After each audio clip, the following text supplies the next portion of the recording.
Assalamualaikum warahmatullahi wabarakatuh. Tabi' pun alhamdulillahi rabbil alamin, wa bihi nasta'in wa ala umuri dunya waddin, wa ala alihi wa sahbihi ajma'in, amma ba'du. Hadirin yang dirahmati Allah subhanahu wa ta'ala, dalam hadis sahih yang diriwayatkan oleh Bukhari dan Muslim, bahwasannya sahabat Abdullah bin Mas'ud radhiyallahu anhu pernah bertanya kepada Nabi Muhammad sallallahu alaihi wasallam, "Ya Rasulullah, amalan apa yang paling dicintai oleh Allah Subhanahu wa taala?" Kemudian Nabi Muhammad sallallahu alaihi wasallam menjawab, "As-salatu ala waqtiha." Salat tepat pada waktunya. Kemudian apalagi wahai Rasul? Kemudian baginda Nabi Muhammad sallallahu alaihi wasallam menjawab, "Birrul walidain." Berbakti kepada kedua orang tua. Kemudian apalagi wahai Rasul? Kemudian Rasul menjawab, "Jihad fi sabilillah." Jihad di jalan Allah subhanahu wa ta'ala.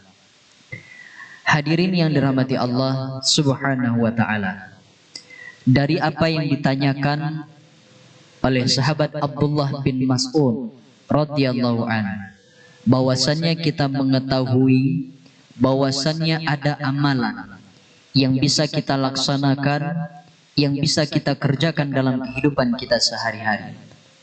Ada 3 amalan yang paling dicintai oleh Allah subhanahu wa ta'ala.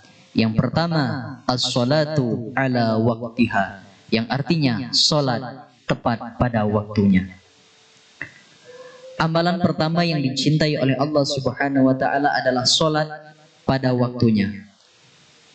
Salat secara bahasa artinya doa. Doa artinya meminta.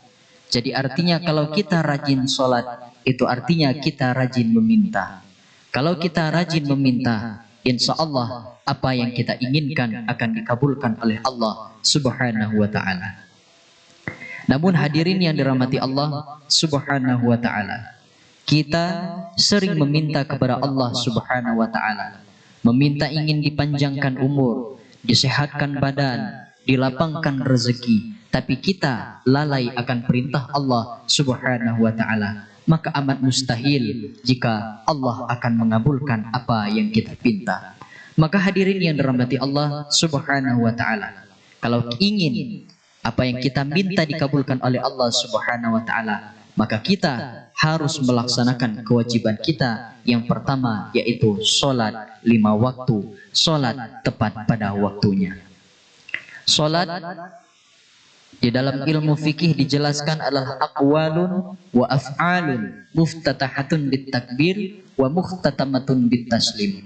Salat adalah ucapan dan gerakan yang diawali dengan takbir dan diakhiri dengan salam. Itulah salat. Hadirin yang dirahmati Allah subhanahu wa ta'ala, kita tahu bahwasannya salat ini adalah rukun Islam kita yang kedua. Kita tahu juga bahwasannya salat ini adalah tiang agama. Barang siapa yang meninggalkan salat, maka ia merobohkan tiang agama. Dan kita tahu juga bahwasannya kedudukan salat, kalau kita ibaratkan dalam tubuh kita, maka salat kedudukannya sebagai kepala. Hadirin yang dirahmati Allah subhanahu wa ta'ala, orang tidak memiliki tangan maka ia bisa hidup. Orang tidak memiliki kaki masih juga bisa hidup. Tetapi ketika seseorang tidak memiliki kepala, maka mustahil orang tersebut masih hidup. Maka hadirin yang dirahmati Allah subhanahu wa ta'ala, amalan yang pertama kali dicintai oleh Allah subhanahu wa ta'ala adalah salat. Maka hadirin yang dirahmati Allah subhanahu wa ta'ala, jangan pernah kita lalaikan daripada melaksanakan ibadah salat 5 waktu. Terutama saat ini kita melaksanakan ibadah puasa. Termasuk orang yang sia-sia puasanya adalah orang yang senantiasa menahan lapar, menahan haus, menahan dahaga, tetapi ia tidak melaksanakan kewajiban yang kedua, yaitu sholat. Lalu yang kedua, amalan yang dicintai oleh Allah Subhanahu wa taala adalah birrul walidain, adalah berbakti kepada kedua orang tua. Al-Quran sudah mengatur bagaimana cara kita berbakti kepada kedua orang tua. Fala takul lahuma uf. Janganlah kalian berkata ah kepada kedua orang tua. Karena berkata ah saja sudah dinamakan durhaka oleh Allah Subhanahu wa taala. Apalagi kalau sampai orang tua kita merendahkan suaranya karena takut akan suara kita yang tinggi, maka itu sudah dinamakan durhaka. Hadirin yang dirahmati Allah Subhanahu wa taala. Wabil khusus di saat ini kita sudah di penghujung daripada bulan Ramadan. Sebentar lagi kita akan memasuki daripada hari raya Idul Fitri, hari kemenangan. Orang tua kita sudah menanti-nanti kehadiran kita. Mungkin anaknya ada yang merantau, mereka mengharapkan kita pulang. Maka hadirin yang dirahmati Allah Subhanahu wa taala, untuk saudara-saudariku yang mungkin saat ini sedang merantau, usahakanlah pulang, karena sesungguhnya orang tua menanti akan rindu kepada kita semuanya. Hadirin yang dirahmati Allah Subhanahu wa taala, berbakti kepada kedua orang tua tidaklah susah. Berbakti kedua orang tua ini adalah kewajiban bagi kita semua. Tidak hanya orang dewasa, bahkan dari anak-anak pun kita sudah diperintahkan oleh Allah Subhanahu wa taala untuk berbakti kepada kedua orang tua. Yang mungkin apabila saat ini orang tua kita sudah tiada, sudah menghadap Allah Subhanahu wa taala, maka kita masih saja diperintahkan untuk berbakti kepada keduanya. Bagaimana cara kita berbakti kepada kedua orang tua kita yang mungkin sudah menghadap Allah Subhanahu wa taala? Salah satunya yaitu kita berusaha menjadi anak yang solih. Karena tidak ada kebahagiaan yang didamba-dambakan dari orang tua kecuali ia memiliki anak yang solih yang selalu mendoakan keduanya. Maka amalan yang kedua yang dicintai oleh Allah Subhanahu wa taala adalah berbakti kepada kedua orang tua.